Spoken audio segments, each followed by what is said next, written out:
put things into context, we're talking about mammographic manifestations of cancer. They include calcifications, mass, asymmetries, and architectural distortion. And I will be talking about the last two, which is asymmetries and architectural distortion. So I'll start talking first about asymmetries. BI-RADS lexicon, you recognize them. They're your friends now, you know what they look like. 5th edition on the right-hand side, which is the black colored copy. The blue one is the 4th edition. And why do I bring that up? Because the terminologies have changed over time, and I want to point out some of the changes which are relevant to everyday use. So these are the 5th edition terminology for asymmetries. There are 4 of them.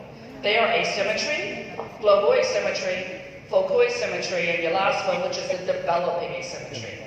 Compare and contrast that with the previous editions, which is your 3rd edition and your 4th edition. Now, 3rd edition is 1998. You're like, well, I wasn't born yet, right? Some of you in the audience, okay? And why am I talking about that? Because some of these terms are still kind of creep into the current times, as Dr. Lee is nodding her head. You're agreeing, yes. So first of the 4 that we'll talk about is the asymmetry, the one on the top row. It previously was called density in 1998 edition, but notice that it changed in 2003. So a long time ago it changed now. But I think that you still hear many radiologists use the word density, so we encourage you not to do that and to use proper term, which is asymmetry, no longer density. And I show you this, which is New York, New York, the city that never sleeps. Or someone say the city so nice that you caught it twice. New York, New York, city and state, okay? And I bring that up as an analogy to asymmetry. Because within the family of asymmetries, you have a finding, which is the asymmetry. So you have the asymmetry as a finding within the family of asymmetries. And the finding of asymmetry is largely a one-view finding. It could be a mass, it could be a focal asymmetry, but you don't know yet. Initially, it's seen on one mammographic projection only, and the challenge to us really is it real or is it not? Is it real like a mass or focal asymmetry, or is it not real? It's just really tissue. Is it real? Sometimes it sounds easy, right? But sometimes not so easy. Is this a real hamburger? This is the Impossible Burger, which is a popular burger now, and I found this actually in the Jakarta Post, January 2019. So this is actually a plant-based protein burger, so not a real beef hamburger, okay? So is it real? If it's not, if it's just tissue, then it becomes sort of a BI-RADS 1 negative case. If it is new, if it is real, yes. You sort of work it out, and most of the time it's a mass or focal asymmetry. And if it's yes, real, and it's changed from before, bigger, new, then it becomes a developing asymmetry. So that's the idea. Specifically, we'll talk first about the asymmetries. Dr. Ed Sickles, back in 1998 now, remember this is the 3rd edition of the BI-RADS, looked at one-view asymmetries at mammography screening, and he found that usually, a lot of the times, they're just summation artifacts. They're not real, okay? They're just BI-RADS 1 negative cases. And that was the conclusion. And this is something to keep in mind as you read screening mammograms, you see something on one view only, chances are, overwhelmingly, that is not a real lesion. And this is how we kind of help ourselves and learn to become better at reading screening so that we keep our recall rates and our false positives to a reasonable accepted number. Let me show you a case of a one-view asymmetry, MLO. I've circled it for you. It looks kind of real. I do not see a correlate on the CC view. And nevertheless, this bothered me enough that we recalled her. And this is the recall spike compression views initially, but then afterwards, we don't see that anymore. So we concluded that after spike compression, this is BI-RADS 1 negative summation artifact superposition of fibroblanchal structures. Okay, next one. What used to be called the asymmetric breast tissue in 1998 is the global asymmetry 4th edition and the 5th edition. And this typically is a benign finding, BI-RADS 2. Basically, it's defined as asymmetric tissue affecting one breast more than the other, occupies more than one quadrant, kind of a big finding. And here's my example of a global asymmetry. What breast do you think it occurs in? Right breast or left breast? That, which I think means left breast. Okay? So left breast on the MLO, left breast on the CC. This case happens to be a normal variant. This is just what she looks like. But sometimes you can see that in benign causes like edema, trauma, when you have bleeding, mastitis, when you have pus. Okay? Notable exceptions include inflammatory breast cancer and lymphoma. Generally, this is not how the typical cancer presents, only unusually.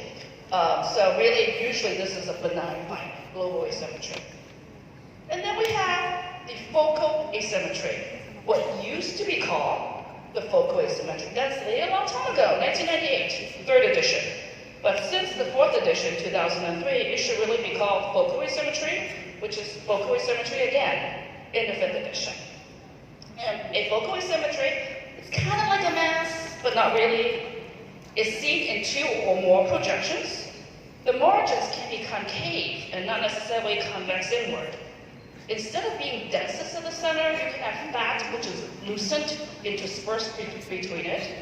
The original literature on BIRAD3 probably benign study focal asymmetries, and yeah, they said it can be considered, in the absence of suspicious findings, a probably benign lesion. How often does it happen? About 1% of the time, 0.9%.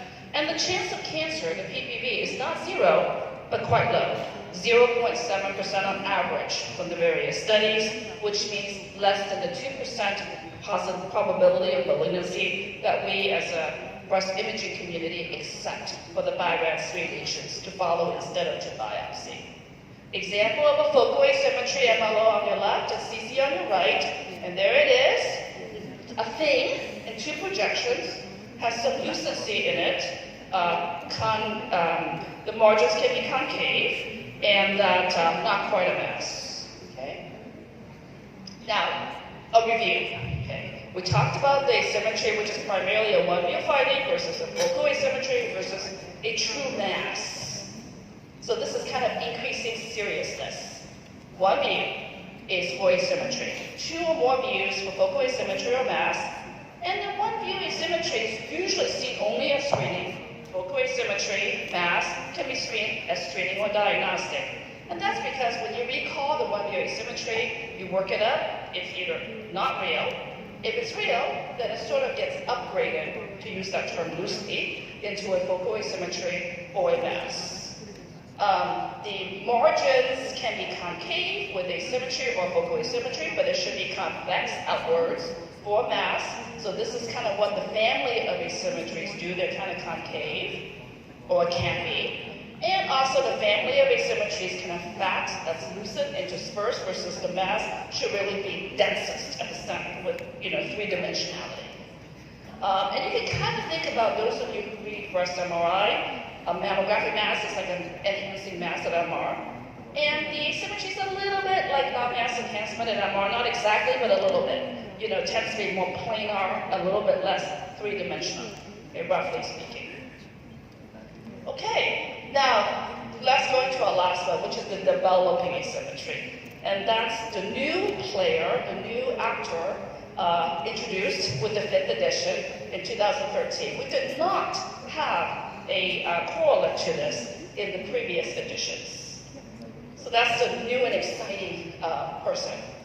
And the developing asymmetry is basically defined as a focal asymmetry that has, since the prior mammogram, either appeared, meaning it's new, or it's increased in some fashion. Increased most commonly in size, and or sometimes more conspicuous, like denser, for example. Now, around this time, there were many terms for it. Some of the terms included neo-asymmetry, increasing asymmetry, enlarging asymmetry. Those are all various terms that were used.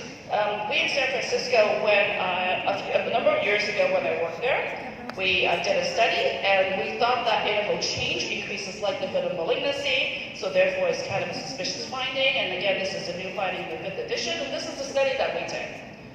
This is March 2007. Okay? And remember, the date when this was codified into the official BI-RADS lexicon was with the 5th edition, which is the next edition after 2007, 2013. Okay? So all those competitors, if you will, neo-asymmetry, enlarging asymmetry, increasing asymmetry, at the end of the day, developing asymmetry, which is what we use, became officially adopted, if you will. Okay? So we're very proud of that and happy about that. And that was in the 5th edition. Okay? So what we did was we looked at our mammograms, and for the sake of time, we won't tell you all the details, although of course I spent a lot of time on it myself, so I would love to have the chance to tell you, anybody who's interested in hearing about it. But let me show you examples instead. And here's a case of a developing asymmetry, 2016, 17, 18. Anything changing? Yes. In the middle of the breast, kind of. Not a mass, and here we go. So this is not an enlarging mass, but an asymmetry that has new since 2016 and increasing since 2017, okay, in size and inconspicuousness. Here it is on the CC view, 2017, 2018. Okay? And this is what we call developing asymmetry. And just to show you, we did ultrasound. We didn't see anything on ultrasound, MLO and CC mammogram, and here it is, MLO and CC. What we did instead was a bunch of things, ultimately ended with an MR for our staging purpose, and this is the biopsy clip within this nice linear non-mass enhancement at MR. And this was a cancer. It was an invasive ductal cancer. And this is one of our cases that we did a project that's happening at our institution of use of 3D printing to look at the morphology of cancer, how it relates to the muscles, the skin, primarily at this time for patient choice in terms of oncoplastic reconstruction options. Happens that we have a nice correlation in this case of a developing asymmetry. Here it is, mammogram, MRI, and the 3D printed plastic acrylic model. Okay? All right, so going back to the study, a lot of mammograms, screening and diagnostic, and this is the idea. We sort them out between screening and diagnostic. How often does it happen? Remember, it was about 1% for the focal asymmetry? Well, developing asymmetry, less than 1%, much less. So not often, but often enough when you read a lot of mammograms that we should be able to take care of them properly. Here's the PPV. How likely is it to be cancer? And the idea is that these are the numbers here, 13% and 27% in the screening and diagnostic arm. So again, not like 80%, I mean it's not like 50% even, but higher than that 2%, right? That we accept for BI-RADS 3. So therefore, it cannot be BI-RADS 3. It has to be BI-RADS 4. Because the PPV, even though it's only 13 and 27%, it's greater than 2%. So you have to biopsy. And even if you don't see anything on ultrasound, you still need to biopsy. That was one of the conclusions of the study and the data I can share with you, those of you who may be interested during lunchtime. Okay, well, what happens with TOMO now? Okay, I know not many people here do TOMO, but let me introduce you to these concepts. What happens with TOMO? Well, BI-RADS terminology hasn't changed yet. It may or may not, maybe Dr. Lee has a inside track to that, but now there's no change yet. The terminologies are the same. Developing asymmetry, I personally feel that it's not going to change very much because that depends really on temporal change over time instead of one point in time that TOMO does, but it does change the workup of focal asymmetry and whether it be one asymmetry. And it definitely has changed that because it can help you say it's tissue versus a true lesion, a true mass. Remember Dr. Sigler's study back in 1998, which was a classic? Well, we at MD Anderson, we try to do a very similar thing with tomosynthesis, kind of 20 years later now. Okay? And this was published last year in 2018, exactly 20 years later. And this is what we found. And the reason why we even think about doing this is because this is what TOMO does. This is the 2D mammogram, and that may be a real finding focal asymmetry, may be a mass. But when you have TOMO, perhaps I can see it's just tissue only, and I may not need to recall that. That's one of the reasons why we thought maybe interesting to look at it again 20 years later with TOMO. So this is the number of cases that we had, but bottom line is that these are the conclusions. How often do we recall asymmetries? This is 2D with TOMO, and less often with TOMO, from 3 to 1.4%. How often are they to be cancers when you recall them? More often. The PPB1 increased from 1.8 to 4.0% when you add TOMO to your screening population. Okay, so conclusions. With the addition of tomosynthesis, one-year asymmetries at screening are recalled less frequently because you're able to say that, it's just tissue, BIRATS1 negative. When you do recall it, it less commonly represents summation. It doesn't have to be a cancer, it could be a cyst, it could be a fibroadenoma, but it's less commonly just tissue only when you do recall it, and higher PPB, more likely to be a cancer than before with the addition of TOMO. Okay, architectural distortion quickly. Basically, this means the distortion of lines. What lines coming from the center? Due to the desmoplastic reaction caused by some cancers upon the adjacent tissues, it's different from a spiculated mass because we don't have a central high-density structure. Of course, like anything, it can be benign or malignant, but very important, a benign cause is surgical scar. So it's very important to ask the patient, look at the patient, does she have a scar there? Because that could be a cause of architectural distortion. Here's an example of mammographically architectural distortion, 90-degree lateral, MLO and CC. Let me show you bigger, and this is the bigger. Can you kind of see lines coming out of here in this very dense breast? Mammographic architectural distortion. And then here's the MR that shows the architectural distortion, before contrast, after we give contrast. The idea is that it does not enhance after you give contrast, hence it's scarring only and not anything suspicious. Okay, we did the same study for architectural distortion as we did with developing asymmetries. And we asked, how often does it happen? The answer is, again, not very often. Both screening and diagnostic cohorts, less than 1%.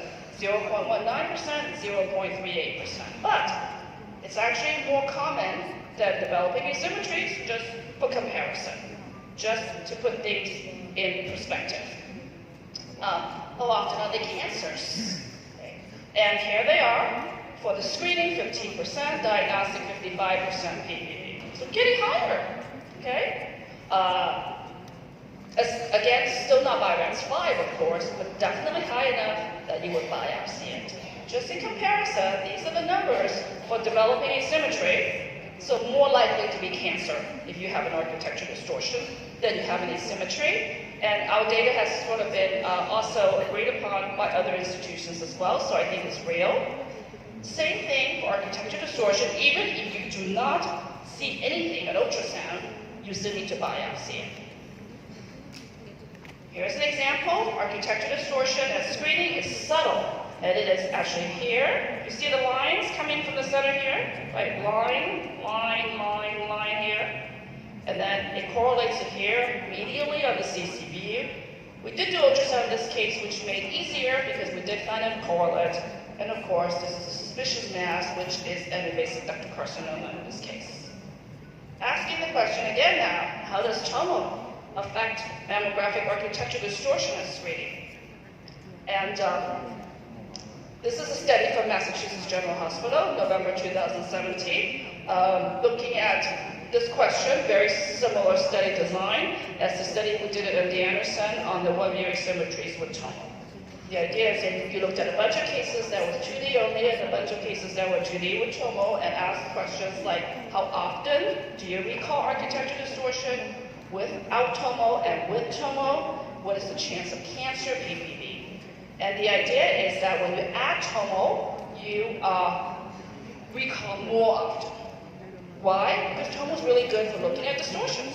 You just see them in one eye. Okay, so you don't know what they represent, so in the absence of a surgical history, you're going to recall it. So here we are, 0.14% frequency of recall after add TOMO, only half that amount before. PPB is lower. These PPBs I thought was quite high. We found them lower at our institutions, but the trend is the same, meaning it decreases when you add TOMO. Why is that? Because you have more radial scars. That's why. And you see that here. Radial scar detection before tomo at Mass General was 12%, 33% after adding tomo. Again, with tomo you see distortions better. You're like, well, I don't know what they are. They're not surgical concern. We call them. Well, because there are a lot of radial scars there that we're just not seeing before without tomo, and we are now. So overall PPV drops because of that.